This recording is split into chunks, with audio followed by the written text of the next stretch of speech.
अहिले hydro power कम्पनीजहरूले back to back IP निष्कासन गर्दैछन् र फेरि यही आउँदो वैशाख 16 गतेबाट याम्बलिङ हाइड्रो पावर लिमिटेडले पनि सर्वसाधारणमा आइपी निष्कासन गर्दैछ। यो कम्पनीले आफ्नो टोटल इस्युड क्यापिटल 70 करोडको चाहिँ 40% हुन आउने 28 लाख किता सर्वसाधारणमा आइपिओ जारी गर्दैछ। कम्पनीले 10% हुन आउने 7 लाख किता भने आयोजना प्रभावित बासिन्दाहरूको लागि निष्कासन गरिसकेको छ भने त्यहाँबाट बचेको 21 लाख किता भने सर्वसाधारणमा निष्कासन गर्दैछ, जसबाट 10% भने वैदेशिक रोजगारमा हुने नेपालीहरूको लागि, 5% म्युचुअल फन्डको लागि, 2% कम्पनीका इम्प्लोयरको लागि छुट्याएको छ भने अब त्यो सबै काउन्ट गरेर बचेको किता चाहिँ 17,43,000 किता अहिले सर्वसाधारणलाई आइपी निष्कासन हुँदैछ। यो कम्पनीको आइपीमा तपाईले यही आउँदो वैशाख 16 गतेदेखि वैशाख 22 गतेसम्म आवेदन दिन सक्नुहुनेछ। यो कम्पनीको आइपी इस्यु म्यानेजरको कुरा गर्ने भने मुक्तिनाथ क्यापिटल लिमिटेड चाहिँ आइपी इस्यु म्यानेजर छ र कुनै पनि आइपी कस्तो छ भनेर हेर्नको लागि सहज एउटा उपाय भनेको क्रेडिट रेटिङ हुन्छ र इस्युअर रेटिङ पनि हुन्छ। यो कम्पनीको चाहिँ इस्युअर रेटिङ चाहिँ के रेटिङ्स नेपालले गरेको छ,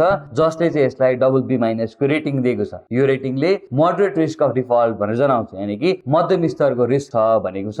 तर धेरै जसो कम्पनीजहरूले यस्तै नै रेटिङ पाउँछन्, यो चाहिँ नर्मल नै रेटिङ हो भनेर बुझ्नु मिल्छ। अब यो कम्पनीको एकपटक हिस्ट्री हामी हेर्छौँ भने यो कम्पनी चाहिँ 2064 मा चाहिँ रजिस्टर्ड भएको थियो as a private limited company भने कम्पनी पछि गएर चाहिँ 2078 सालमा चाहिँ पब्लिकमा चाहिँ कन्भर्ट भएको थियो। यो कम्पनीको रजिस्टर्ड अफिस भनेको ललितपुर 10 मा रहेको छ भने कम्पनीले चाहिँ सिन्धुपाल्चोक जिल्लाको याम्बलिङ खोलामा चाहिँ 7.27 मेगावाटको run of the river hydro power project सञ्चालन गर्छ। यो कम्पनीको एउटा राम्रो पक्ष भनेको चाहिँ यो कम्पनीले 2080 फागुन 8 गतेबाट कमर्सियल इलेक्ट्रिसिटी प्रोडक्सन चाहिँ सुरु गरेको थियो। याम्बलिङ हाइड्रो पावर प्रोजेक्टको टोटल कस्टको कुरा गर्ने भने 1 अर्ब 87 करोड रुपियाँ चाहिँ टोटल कस्ट लागेको छ र यसलाई हामीले 7.27 मेगावाटको कस्टिङमा चाहिँ प्रति मेगावाट कस्ट निकाल्ने हो भने कम्पनीको पर मेगावाट कस्ट चाहिँ 25 करोड 74 लाख रुपियाँ हुन जान्छ। अहिले नेपालको कन्टेक्स्टमा हेर्ने हो भने 20-22 करोड प्रति मेगावाट कस्ट भनेको एउटा राम्रो डिसेन्ट कस्ट हो भने अब यसरी 25-26 करोडमा पुग्दाखेरिमा चाहिँ यो अलि हायर कस्ट चाहिँ हो, कम्पनीलाई महँगो चाहिँ परेको छ प्रति मेगावाट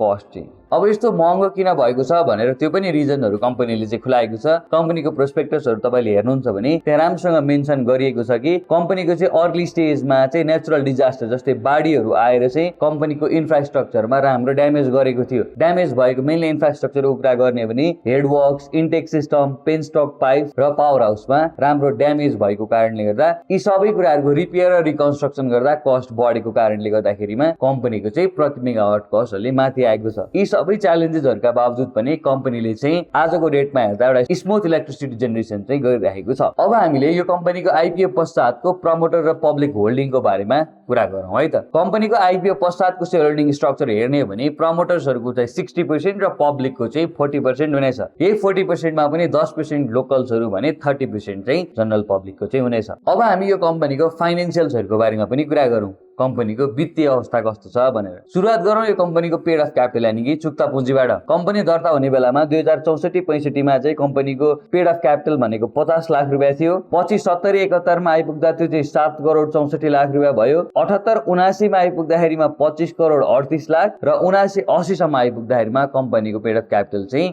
42 करोड चाहिँ भएको थियो भने अहिले आइपिओ पश्चात कम्पनीको क्यापिटल भनेको 70 करोड पुग्नेछ। अब हामीले यो कम्पनीको अर्निङ पर शेयर यानि कि इपीएस को पनि कुरा गरौँ। अब तपाईहरु धेरैलाई चाहिँ कति कमाउँदो रहेछ भन्ने पनि त चासो हुन्छ। अब त्यो डेटा हेर्ने हो भने 79-80 मा चाहिँ कम्पनीको त्यस्तो कुनै पनि अर्निङ्सहरु देखिदैन किनकि कम्पनीले बिजुली उत्पादन सुरु गरेकै छैन। अब 80-81 मा नेगेटिभ 7.5 छ किनकि त्यो बेलामा पनि सुरु भइसकेको थिएन भने 81-82 मा आइपुग्दा 1.82 रुपैयाँ र 82-83 को पौषसम्म आइपुग्दा कम्पनीले प्रति शेयर आम्दानी चाहिँ 6 रुपैयाँ भनेर चाहिँ रिपोर्ट गरेको देखिन्छ। अब त्यसपछि हामी कुरा गरौँ कम्पनीको नेट वर्थ पर शेयर, प्रति शेयर नेट वर्थ कति छ भन्ने। यही नेटवर्ककै आधारमा नेप्सेमा चाहिँ लिस्ट हुने भएको कारणले गर्दा धेरैलाई यो पनि अलि इन्ट्रेस्टिङ नै लाग्छ। कम्पनीको 79-80 मा चाहिँ 100 रुपैयाँको नेटवर्थ थियो। त्यसपछि 80-81 मा जब कम्पनीले बिजुली उत्पादन सुरु गर्यो त्यसमा चाहिँ कम्पनीको नेटवर्थ घटेर 92 सम्म आएको थियो भने अब फेरि 81-82 मा आइपुग्दाखेरिमा 101 र अहिले 82-83 मा आइपुग्दा 106.08 रुपैयाँ चाहिँ कम्पनीको नेटवर्थ पुगेको छ।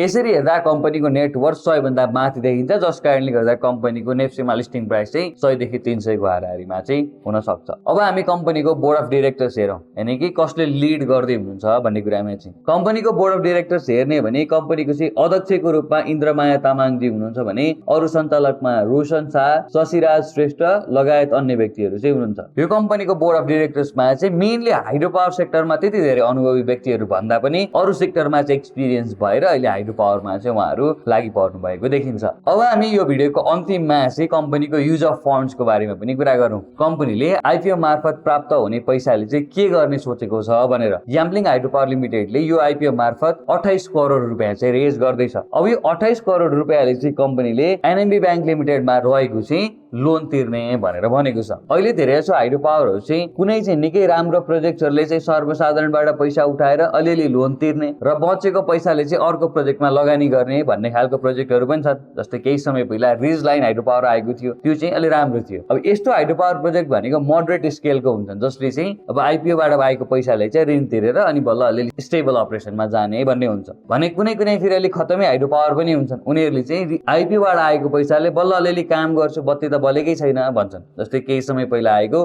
Kalinchowk hydro power. यसरी हेर्दा चाहिँ यो हाइड्रो पावर चाहिँ एउटा मोडरेट स्केलको हाइड्रो पावर देखिन्छ।